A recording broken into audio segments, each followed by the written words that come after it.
Hi there, welcome or welcome back to my channel. It's great to see you all. You are finding me in my kitchen, my very unglamorous kitchen, but it is small but mighty and it does the trick for me. But you were finding me here is because I am about to cook up a little salad for a cookbook club that I am attending tonight. So in the spring, I attended a activities fair. Think of it like your college, your first weeks in college when you attended to see what clubs and activities were happening at your university, and you got to sign up to participate in those semesters. But think this is more like city-based and what like adults could be able to participate in their free time. So they had different clubs, such as they had things like astrology, to ultimate frisbee, to photography, to just about anything. Dungeons and Dragons, they had everything. And one of them was this cookbook club. I believe it is run by an organization or a store called Binding Agents. They are a woman-owned cookbook bookstore. Say that 5 times fast, but owned by a woman-owned cookbook bookstore. And basically, each month they pick a cookbook that they want to explore from a specific chef or a recipe creator or cook that they want to be able to dive into a little bit more and be able to have everyone pick a recipe, and then essentially you come together and then you get to have a potluck style and get to try all the recipes and see which ones maybe you want to explore yourself. So this month we have the cookbook Justine Cooks. I believe her name is Justine Dioran. She's very popular on TikTok. She's very popular like on Instagram. I know I see her all the time, and YouTube. Really like her long form videos as well. But she really covers plant-based foods or plant-based meals.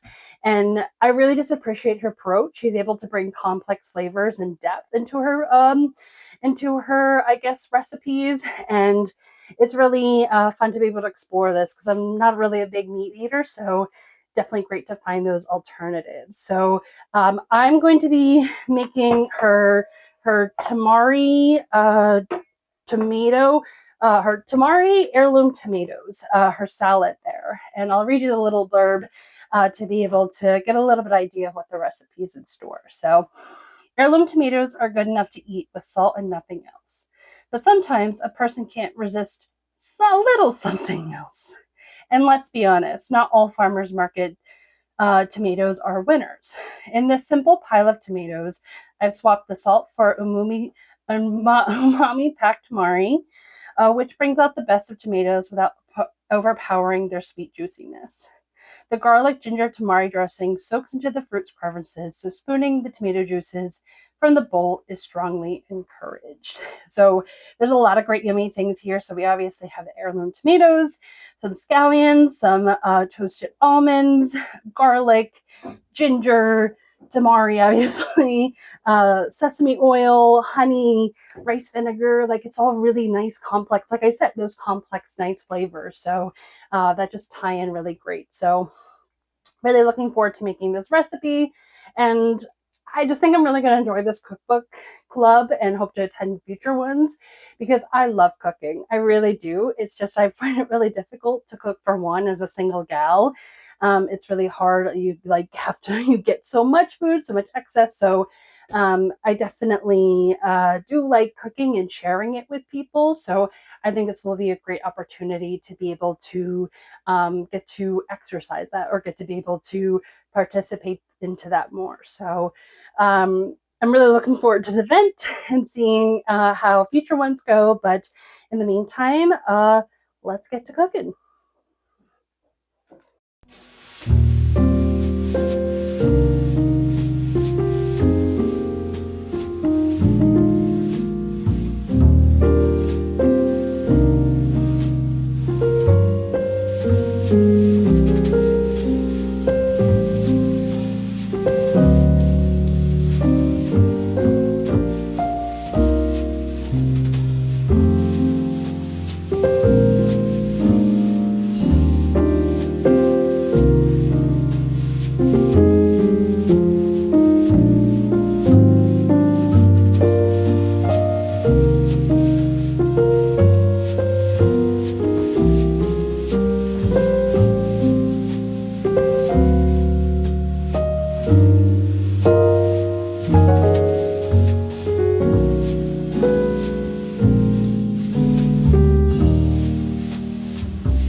from a gloomy day here in Philadelphia.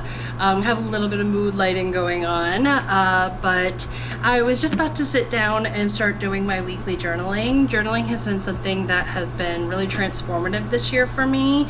I've always previously struggled with journaling. It's something that I really struggled with what to write about, and then there was also a perfection, my handwriting needed to be perfect, needed to have well thought out thoughts, and yeah, it just was always a barrier for me. But this year I've really started to embrace just the freeformness of just being able to do a brain dump and be able to just process things. And sometimes I go on one thought and then something completely new comes in my brain, and then I go back to that previous thought. But it really just the organic feeling of being able to freely express myself through my writing has been really cathartic. I am someone who does process things verbally traditionally. However, that can come with its, I guess, cons or some detriments there, because I obviously go to therapy, but I do like to talk about some of things that I'm processing with friends and family, but that can become burdensome sometimes. So definitely trying to find ways to limit that where I can. And additionally, it's just great to understand what you want and what your reflections are, and just try to dive in and just get in tune with yourself. So that's where journaling has been just really transformative for me this year.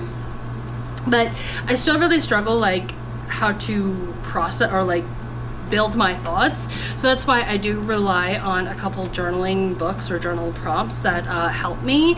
And two books that really help me are going to be Frequently Happy by David Larby. He is a Black British poet in the UK. And then we also have another Black British artist, Danielle McKinney. And she wrote this with her mom, Barbara, who is an educator that just embraces creativity. So these are full with great questions, thoughtful questions that can kind of inspire you to be able to go down a prompt. So I will start with Frequently Happy and how I really like this book and how I appreciate it. So David, it's a 52 mindful prompt. So it's basically a weekly book that you return to every week, and you go throughout the prompts. And it's broken down by season. So there's a winter, a spring, a summer, and a fall section. And I also enjoy each weekly prompt is broken down into three sections. So the first is going to be a poem that he writes, since he is a poet, and he's wonderful poet. And then he has a page or two of diving into more about the topic, and then the last section or the last part of the prompt is going to be the actual journaling or the questions that he's asking you for. So one that I really enjoy that I wanted to share was talking about favorite colors, and the poem that he has associated with it is called Wearing My Favorite Color. And it goes, wearing your favorite color has a direct effect on mood. I can't show you the science, but I believe it to be true. It wouldn't be abhorrent to try on a little orange, or throw on something navy if today you're feeling blue. That is why this purple tea finds itself on me.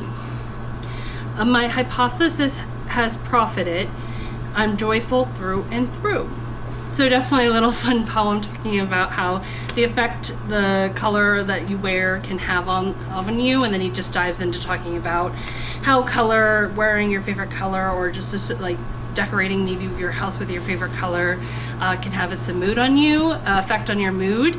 And then the journal prompt is, what makes your favorite color your favorite, and when did you realize it was, and what is the positive associations you have when you see it. And basically this prompt made me realize that my favorite color has changed. I've always been someone who, I still do enjoy earthy green colors, so olivey mossy colors. That's always my favorite. But in the past couple years, I've really just been gravitating more towards blue. So it could be anything from pale gray blues that are really peaceful and airy, or it can go to deep, rich, navy and deep hues there. So I really just appreciated how I've seen how I've used blue throughout my my wardrobe, and especially decorating my home, and how much that has made me feel really happy and at peace with the color blue. So that was really fun. And then for Danielle's Beyond the Brushstroke, again, Danielle is an artist. She typically, her like, I guess medium or her subjects are Black women in repose typically, in like moments of relaxation. So it's definitely some beautiful artwork that can be found throughout the book. And then they have like a little theme and a blurb and a question that goes with it. And one that I really enjoyed and that actually sparked like just a regular practice for myself is going to be joy. And the little blurb goes, standing in moments of happiness is exciting, and the experience is often fleeting. On the other hand, the sense of joy is long-lasting and brings contentment and satisfaction. Like the view of a sunrise, the laughter of children playing, hearing music that takes you back to a fond memory, the first sip of coffee in the morning, or laying in your bed listening to the pouring rain. The experience itself is only part of the recipe, and the rest is how you respond to what's happening around you. Joy is limitless, life-defining, transformative, and an endless well to tap into each and every day. And the question asks, what steps can I take to infuse more joy in my daily life? And I definitely reflected on like different ways that I can like bring joy to my life, but it definitely helped inspire a new like journaling or just like a new habit of mine. And I have this like journal here. I have different inserts. So I have like my junk journaling here, then I have like my personal thoughts that I do the actual prompts on, and then I also have like a planner, like a weekly and monthly planner. And instead of like putting my to-do list and like what I want to do that day, I use that like daily section to be able to write my glimmers. I like to call them glimmers, those moments of joys. So being able just to like really reflect on there and be able to see what were the positives that happened that day, and be able to just really focus on that and just have that moment of gratitude to be able to practice there. So these are just some of the prompts that really inspired me, but they dive into a lot of things like, what is this current chapter or this current situation teaching you right now? Talking about comparison, imposter syndrome, what do you want to work on, self-reflection, and like just diving in a little bit more. So it's just been really great to have these books help prompt me, and sometimes it sparks, like the question sparks a completely different response, maybe not related to the actual question, but it just like brings out something, and I find a moment of reflection in a completely different way, but it's still a way to be able to get those feelings out, even if it wasn't the original topic. So those are just some ways that I leverage resources to help with my journaling journey. And I would love to hear, what kind of resources do you use? What are some things that you use to be able to journal? What is your process like? What do you like to do? So yeah, would love to hear your thoughts, and happy journaling.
Hello. You were finding me on a nice little break on an afternoon walk. I decided to log off a little bit early on a Friday and just be able to enjoy the sunshine and the nice weather we are having in Philly lately. So it's been really nice, but I think it might be a good opportunity to be able to do a rose thorn bud moment and be able to reflect about the past couple weeks and what's kind of been on my mind and what's been exciting me, and also what maybe just working through right now. So I would say my rose, I know I talked at length about it last week, but it really has been the summer camp with Let Me Know Club.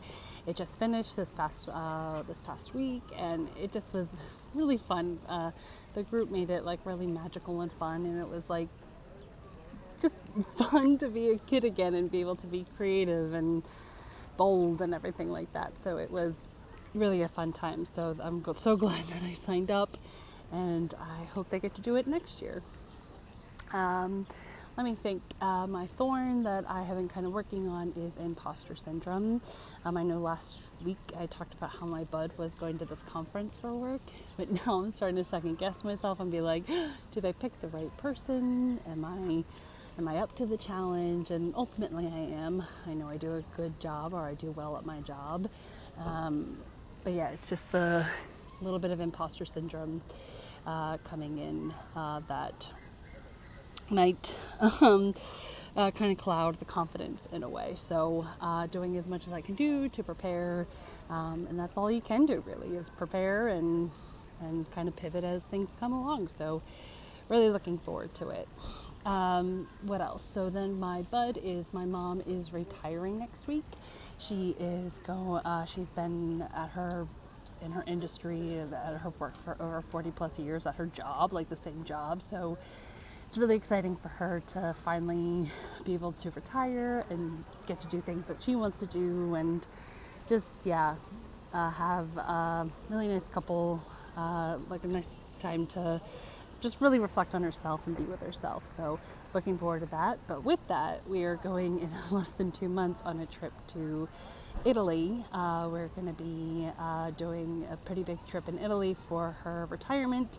It's her favorite country, so it's really going to be exciting to be able to go and experience that country with her again.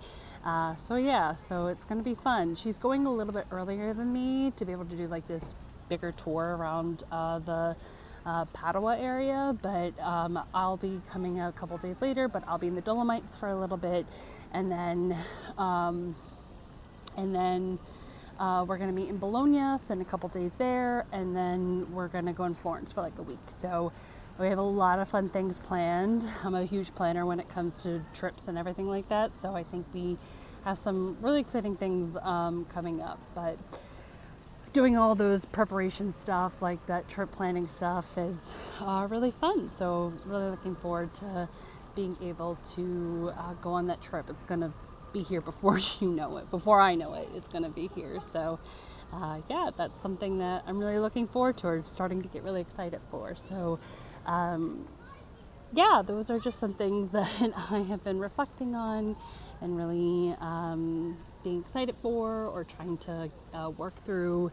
And just would love to hear what maybe are your rose thorn buds of this week or this month or this period of your life. I'd love to hear things that are exciting you, or things that you're working through. So thank you for coming along on this video. If you stayed this long, please subscribe and like and all that fun stuff. But thank you for keeping me company, and I hope to see you in the next one. Bye.